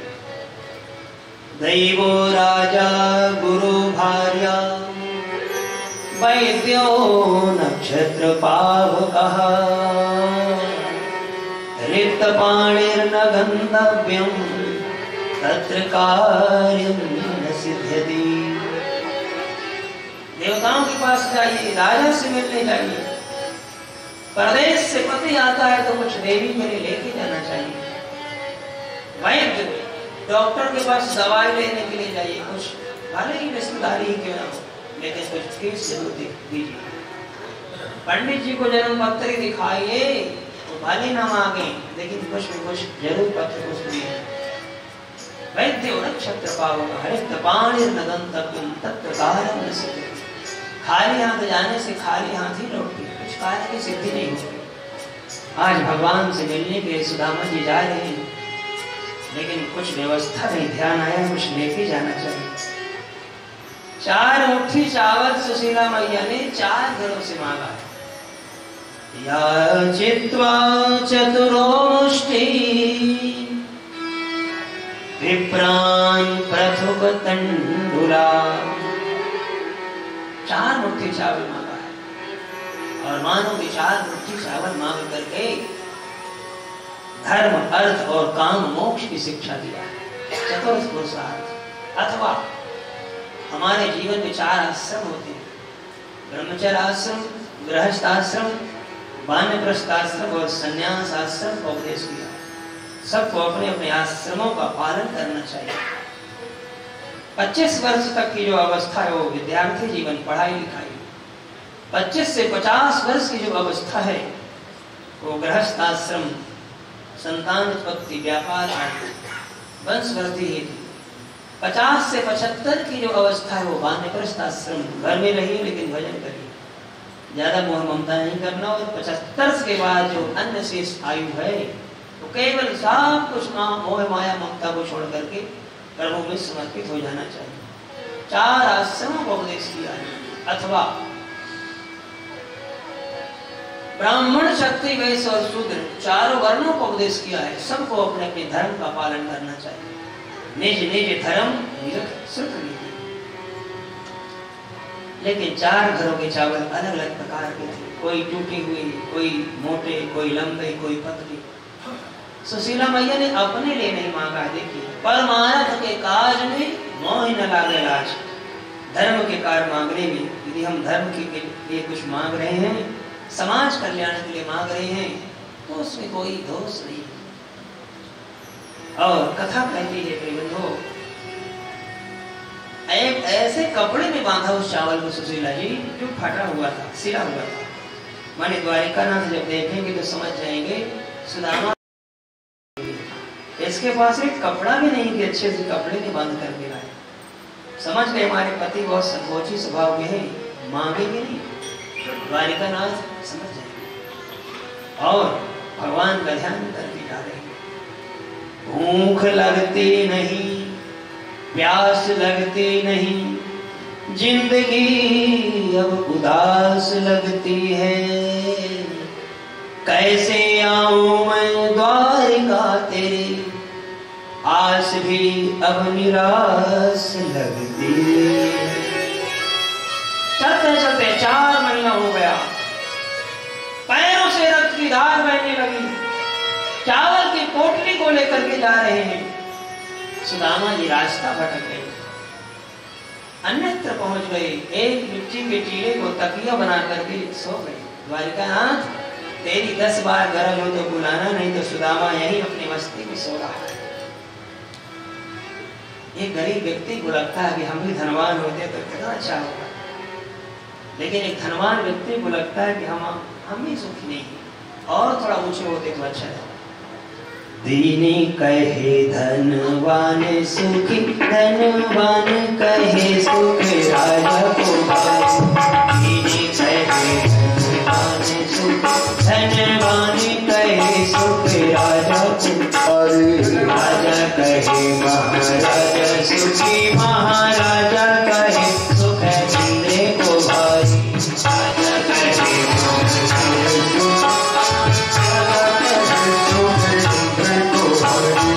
इंद्र कहे चतुरानन को सुख, इंद्र कहे चतुरानन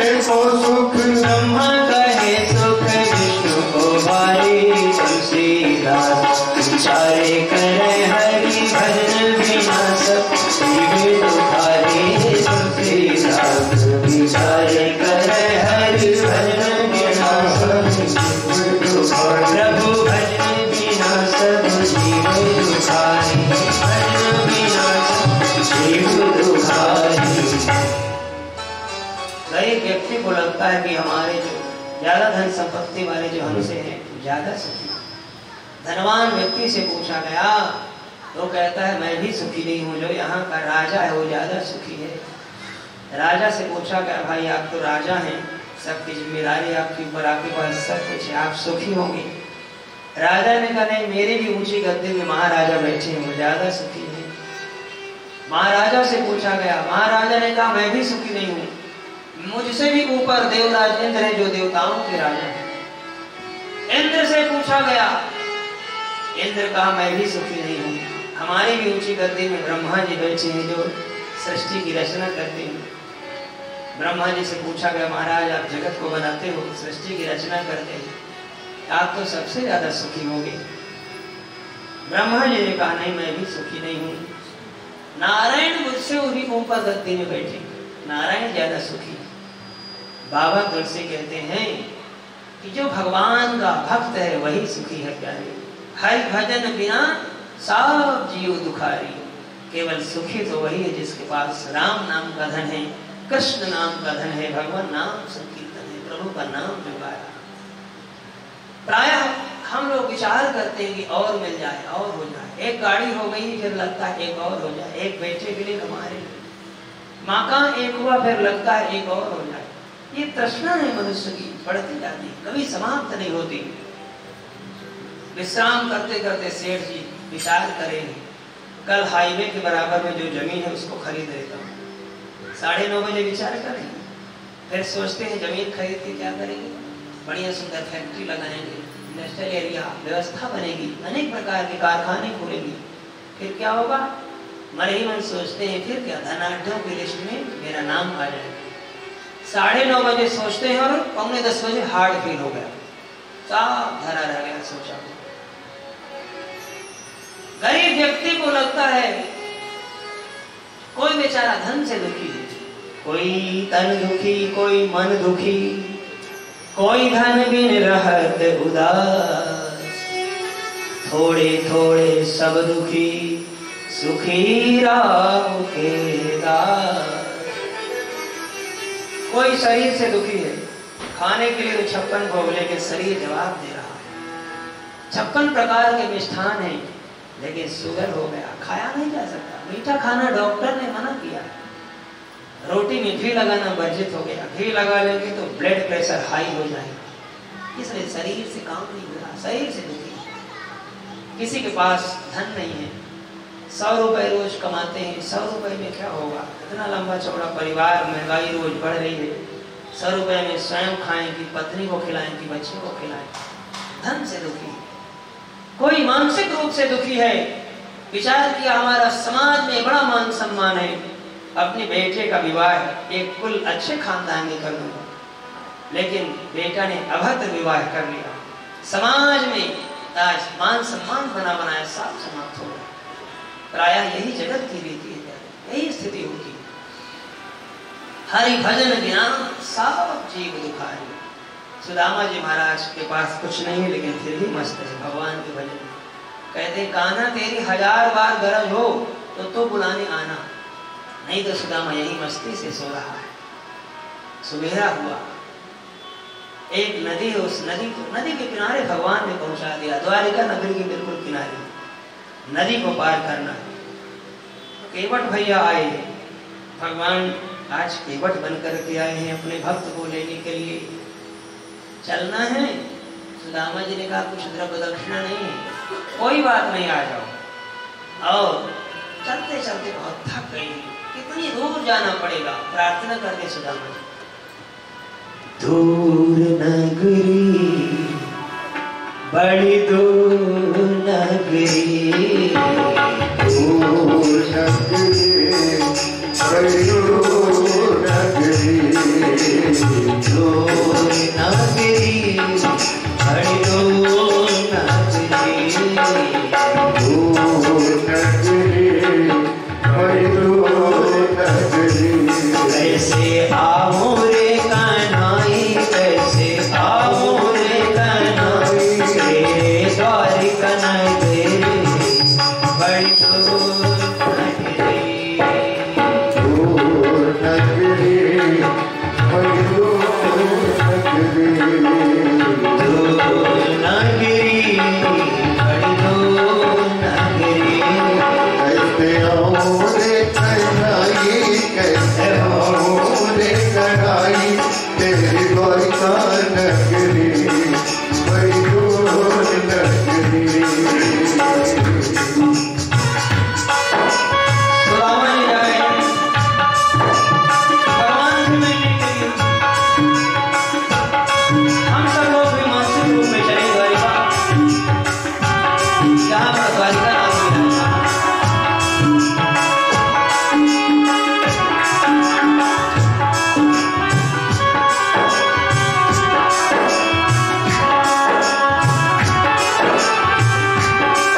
बसत है कान्हा चोर बसत है, चोर बसत है कान्हा चोर ओ चोर बसत है कान्हा चोर बसत है, चोर बसत है कान्हा चोर। तेरी नगरी में कान्हा चोर बसत है, नगरी में कान्हा चोर बसत है। लूट लेवे गे कान्हा लूट लेवे मेरे नत सुलरे, बड़ी दो नगरी दो नगरी बड़ी दो नगरी। वो कैसे आवो रे कान्हा कैसे आवो रे कान्हा तेरे द्वार का नगरी, बड़ी दो नगरी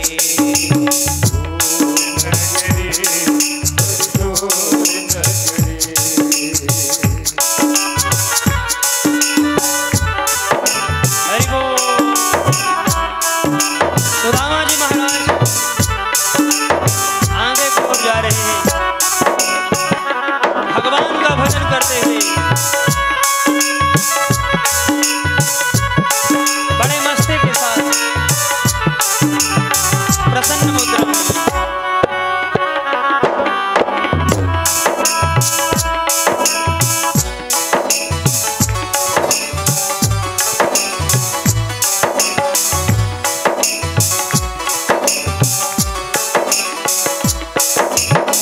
रात को आओ कान्हा डर मोह लागे, को आओ कान्हा डर मोह लागे।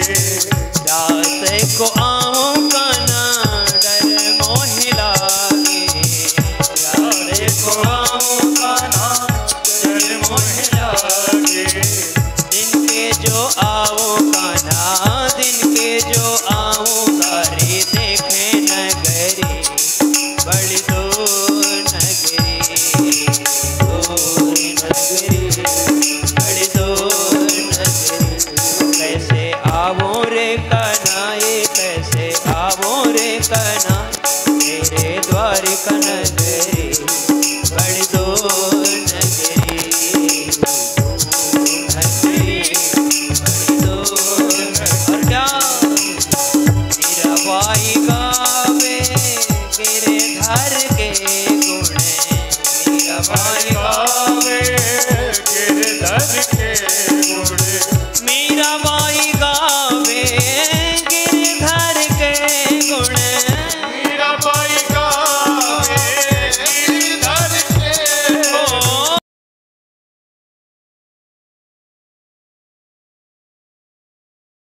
मीराबाई गावे गिरधर के गुण। मीराबाई गावे गिरधर के गुण, मीराबाई गावे गिरधर के गुण। तुम्हारे दर्शन बिन कान्हा तुम्हारे दर्शन बिन मैं तो हो गई बाबरी, बड़े दो नगरी दूर नगरी बड़ी दो नगरी। दूर नगरी बड़ी दूर नगरी। दूर नगरी बड़ी दूर नगरी। कैसे आवो रे कान्हा आओ रे कन्हाई द्वारिका नगरी बड़ी दूर नगरी। दूर नगरी बड़ी दूर नगरी, दूर नगरी बड़ी दूर नगरी। दूर नगरी बड़ी दूर नगरी, दूर नगरी बड़ी दूर नगरी। बड़ी दूर नगरी बड़ी दूर नगरी। बड़ी दूर नगरी बड़ी दूर नगरी। बोले द्वारिकानाथ भगवान की जय। सुदामा जी महाराज आगे की ओर जा रहे हैं, भगवान आज साक्षात केवट बन करके आए। परमात्मा तो अपने प्रभु के लिए सब कुछ बन जाते हैं, सब कुछ बन करके भगवान केवट बन करके नाव पर भगवान को बैठाया है। सुदामा जी बैठे, आगे की ओर बढ़े, द्वारिका पहुंचे, अंतर ध्यान हो जाते हैं प्रभु सुदामा जी अकेले ही जा रहे हैं। द्वारपालों ने पूछा कौन है, कहाँ से आई? सुदामा जी अपना नाम बताया और कहते हैं ये कौन सी पुरी है भाई, हमको सुदामापुरी वो द्वारिकापुरी जाना है। लोगों ने कहा द्वारिकापुरी 6, मनम द्वारिकापुरी है, लेकिन 6 कहा तो मन में बड़ा संशय हो गया, भाई ये तो 6 द्वारिकापुरी, कौन सी द्वारिका में जाना है? सुदामा जी ने कहा हमको कृष्ण वाली द्वारिका में जाना है, 6 द्वारिकापुरी। तब द्वारपालों ने समझाया यहाँ की भाषा में है को 6 बोलते हैं, ये द्वारिकापुरी है, मेरा नाम सुदामा है, मेरे बचपन के लंगोटिया यार है, कृष्ण से मिलना है। द्वारपालों को तो बड़ा आश्चर्य हुआ, यहाँ तो ब्रह्मा आदि देवता भी आते हैं, वो बड़े संबोधन शब्दों में भगवान का उच्चारण करते हैं। दीन बंधु दीनानाथ, परम ब्रह्म परमात्मा, अखंड कोटि ब्रह्मांड नायक, द्वारिका नाथ श्री कृष्ण चंद्र जी महाराज। और ये ब्राह्मण देवता पता नहीं कैसा विचित्र ब्राह्मण आया है, ये कह रहा है कि हमको कृष्ण से मिलना है।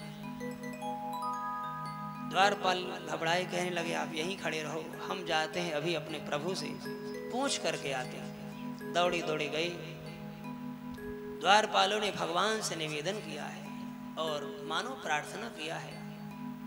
बड़ा सुंदर भाव है, यहाँ एक भगवान का भजन हो जाए, क्योंकि द्वारिकाधीश के पास सुदामा जी पहुंचे हैं।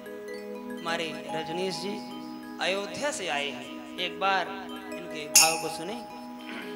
देखो देखो ये गरीबी, ये गरीबी का हाल, कृष्ण के दर पे ये सौगात लेके आया हूँ। मेरे बचपन का यार है, मेरा श्याम,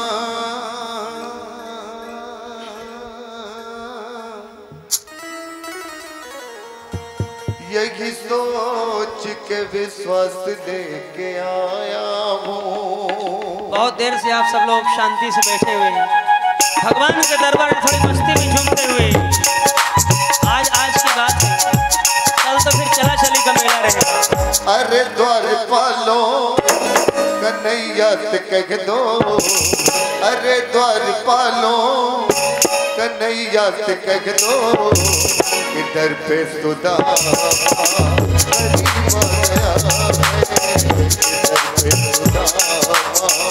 गरीब गया है, भटकते भटकते न जाने कहाँ से, भटकते भटकते न जाने कहाँ से, तुम्हारे महल के गरीब गया है, तुम्हारे महल के गरीब गया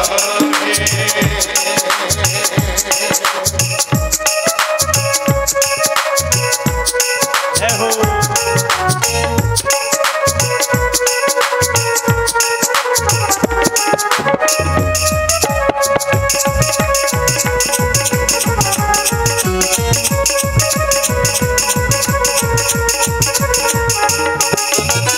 नजर पे है पगड़ी, नजर पे है जामा, बता दो कन्हैया को नाम है सुदामा। बता दो कन्हैया को नाम है सुदामा, बता दो कन्हैया को नाम है सुदामा।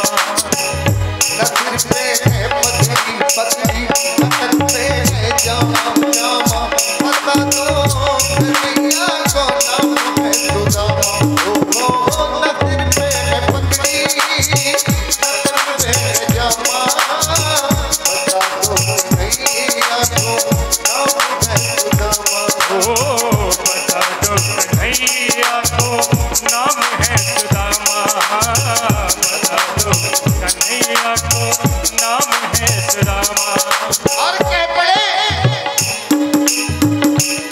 बार मोहन से जाकर कह दो, तुम एक बार मोहन से जाकर कह दो कि मिलने सका नसीब आ गया है, कि मिलने सका नसीब आ गया है, कि मिलने सुदामा करीब आ गया है, ये सुदामा करीब आ गया है। कि सांस आती है सांस जाती है, तो मुझको है इंतजार तेरा, आंसुओं की घटाएं भी गए, अब तो कहता है कि प्यार मेरा।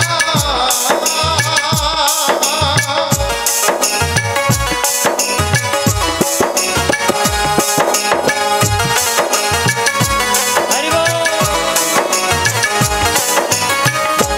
जिंदा रहने के लिए तेरी कसम, जिंदा रहने के लिए तेरी कसम, जिंदा रहने के लिए तेरी कसम, मुलाकात जरूरी है मोहन, मुलाकात जरूरी है मोहन, मुलाकात जरूरी है मोहन, जरूरी है मोहन।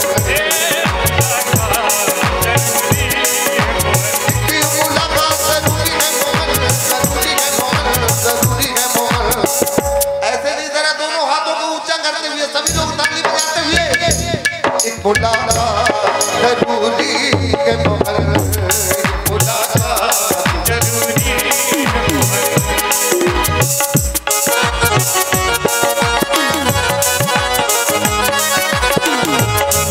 राधे राधे।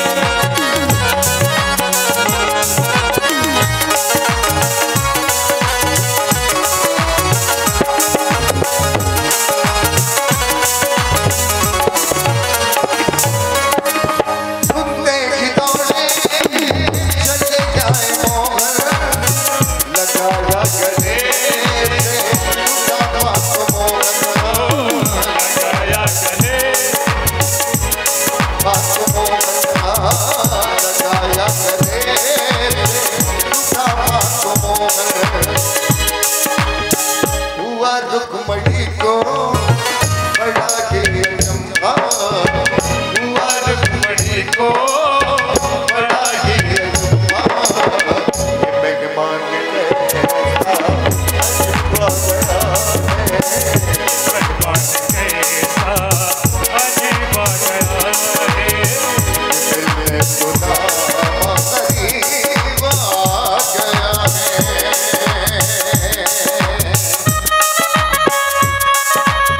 हरि बोल। सब गाइए।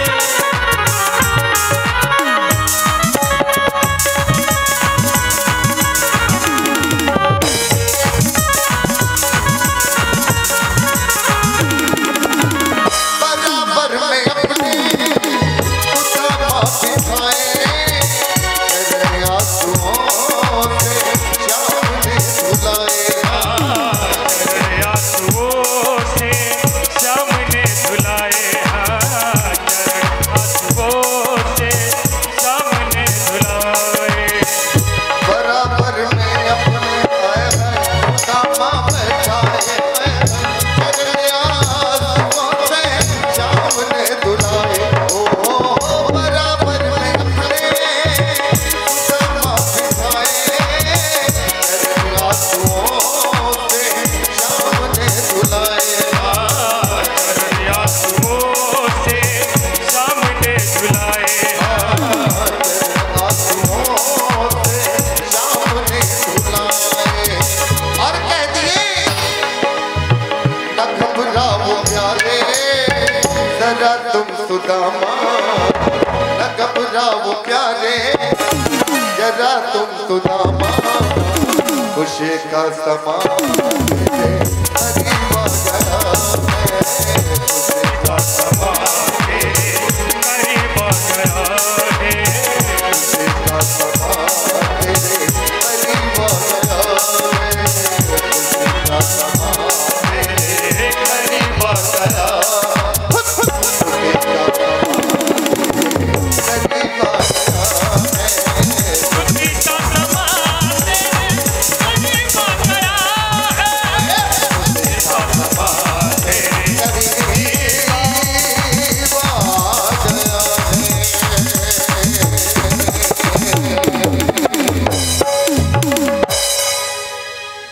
द्वारिकानाथ भगवान की जय। सुदामा जी महाराज की जय। जय जय श्री राधे।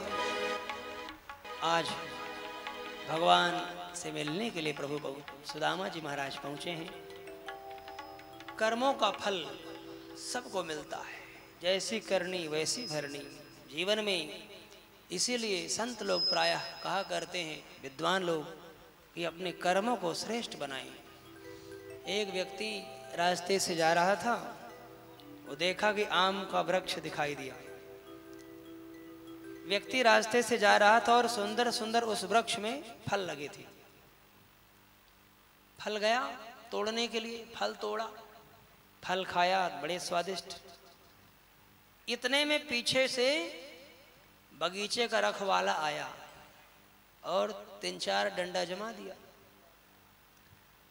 अब देखिए शुरुआत कहाँ से हो रही है? शुरुआत हो रही है नेत्रों से। नेत्रों ने देखा कि बगीचा सुंदर है, फल बड़े अच्छे हैं इस वृक्ष में, लेकिन नेत्रों ने देखा, लेकिन नेत्र तो अब जा नहीं सकते। तो गए किसने? गए पैरों ने। पैरों ने वृक्ष के नीचे तक पहुंच गए। अब पैर तो उस फल को तोड़ नहीं सकते, तो तोड़ा किसने? तोड़ा हाथों ने। हाथों ने इस फल को तोड़ा, लेकिन जब फल टूट गए तो हाथ तो फल को खा नहीं सकते, तो खाया किसने? जिह्वा ने, दांतों ने खाया। लेकिन खाने के बाद जिसने खाया उसने रखा नहीं। खाया दांतों ने, लेकिन रखा किसने? पेट ने। लेकिन इतने में बगीचे का रखवाला आया, रखा पेट नहीं, लेकिन पिटाए पीठ नहीं। 3-4 डंडा पीछे से पीठ में जमा दिया। अब समस्या ये उत्पन्न हुई कि शुरुआत कहाँ से हो रही? कर्म किसने किया? नेत्रों से। तो जब नेत्रों से शुरुआत हो रही है तो फिर दंड पीठ को क्यों मिला? सबसे इस प्रश्न का उत्तर वो व्यक्ति पूछता रहा कि भाई कर्म जिसने किए हैं फल दोषी को मिलना चाहिए। एक संत थे, वो संतों ने कहा तुम्हारे प्रश्न में ही उत्तर छुपा हुआ है, थोड़ी सी और आगे बढ़ो ना। सबसे पहले देखा किसने? कर्म किसने किया? आंखों ने किया। लेकिन आंख जा नहीं सकते तो गए पैर ने। अब पैर तो फल को खा नहीं सकते, तोड़ नहीं सकते, तो तोड़ा किसने? हाथ ने। जिसने तोड़ा उसने खाया नहीं, खाया दांतों ने, और जिसने खाया उसने रखा नहीं, रखा पेट नहीं। फिर पिटे पीठ, ऐसा क्यों? वो महात्मा जी कहते हैं थोड़ी सी और आगे बढ़ो ना। जब पीठ में पिटाई हुई तो आंसू कहाँ से निकले? आंखों से। कहाँ से निकले? आंखों से। शुरुआत कहाँ से हुई? शुरुआत हुई आंखों से। इसलिए दंड किसको मिला? आंखों को। कर्म जिसने करता है फल उसी को मिलता है। इसलिए कर्मों का फल। 2 शब्द हमारे श्री बलवीर जी कुछ कहेंगे। कुछ आगंतुक महानुभाव आए हुए हैं और उनका है? हाँ। हेलो। व्यास गद्दी पर विराजमान आचार्य जी व सभी ब्राह्मण जन जो बहुत ही विद्वान और बुजुर्ग यहाँ बैठे हैं, मैं उनको चरण वंदना करता हूँ। वह सभी आए हुए भक्तों को हाथ जोड़कर नमस्कार करता हूँ। तो मैं आपको छोटी चीज़ बताता हूँ बुराई के ऊपर, कि एक बहुत ही बड़ा विद्वान आदमी थे। उनके शिष्यों ने एक बार कहा कि आप यूएसए आ जाओ। उनके शिष्य यूएसए रहते थे, तो विद्वान जी चले गए यूएसए। तो उनके शिष्य उनको घुमाने ले गए एक क्लब में। तो क्लब के जैसे गेट पे जाते हैं तो वहाँ शराब का ठेका था। तो अगर शराब पियो तो अंदर जा सकते, तो नहीं जा सकते। तो उनके शिष्य ने समझाया विद्वान को कि महाराज जी मान जाओ, उसमें क्या पड़ता है पीने में, कोई बुराई भी नहीं है पीने में, कोई जीव हत्या नहीं, कोई कुछ नहीं। आखिर में जब ज़्यादा समझाया तो उन्होंने एक पैक पीने के लिए हाँ भर ली। तो अंदर गए, एक पैक पिया और वो पूरा देखा पार्क चौथे हिस्से का, बड़ा मजा आया। अगले गेट पे गए, वहाँ पे अपना जुआ खेल रहे थे। विद्वान बोला राम राम राम, मैं ये काम नहीं कर सकता।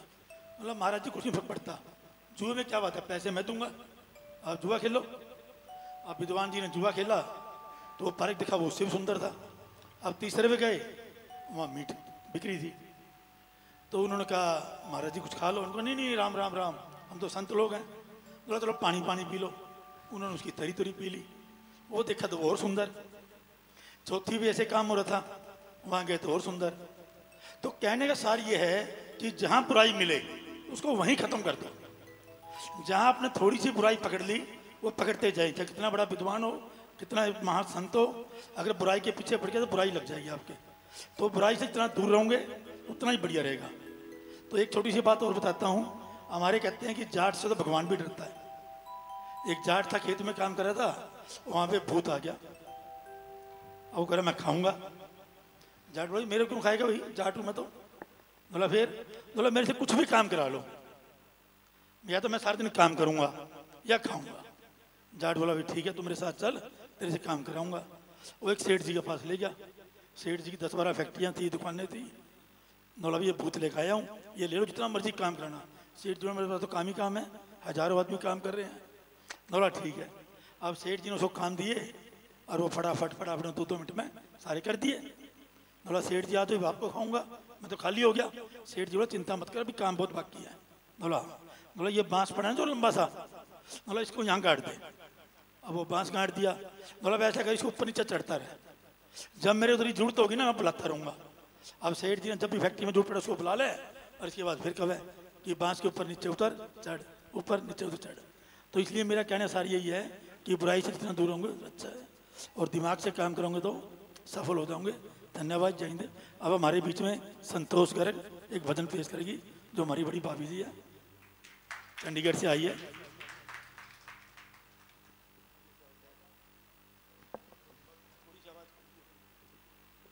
Shri Radhe Radhe. Hello hello hello